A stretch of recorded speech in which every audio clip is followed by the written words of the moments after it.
in Heavenly Places, a devotional by Ellen G. White. Love the Impelling Motive, August 15th.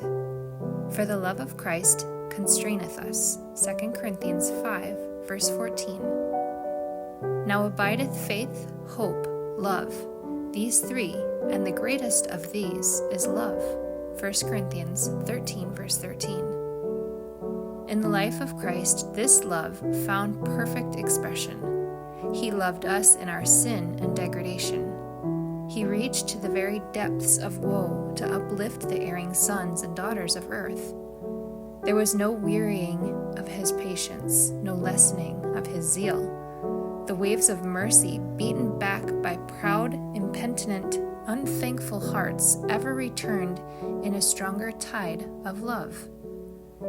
He who is constrained by the love of Christ goes forth among his fellow men to help the helpless and encourage the desponding, to point sinners to God's ideal for his children, and to lead them to him who alone can enable them to reach this ideal. Never are we to be cold and unsympathetic, especially when dealing with the poor.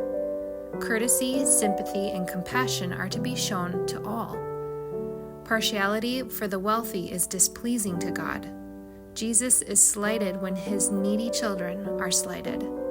They are not rich in this world's goods, but they are dear to his heart of love. God recognizes no distinction of rank. With him there is no caste. In his sight, men are simply men, good or bad. In the day of final reckoning, position, rank, or wealth will not alter by a hairbreadth the case of anyone. By the all-seeing God, men will be judged by what they are in purity, in nobility, in love for Christ. Christ declared that the gospel is to be preached to the poor. Never does God's truth put on an aspect of greater loveliness than when brought to the needy and destitute.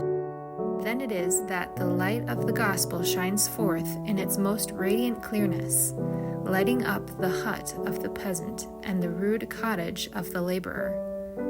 Angels of God are there, and their presence makes the crust of bread and the cup of water a banquet. Those who have been neglected and abandoned by the world are raised to be sons and daughters of the Most High. Lifted above any position that earth can give, they sit in heavenly places in Christ Jesus. They may have no earthly treasure, but they have found the pearl of great price.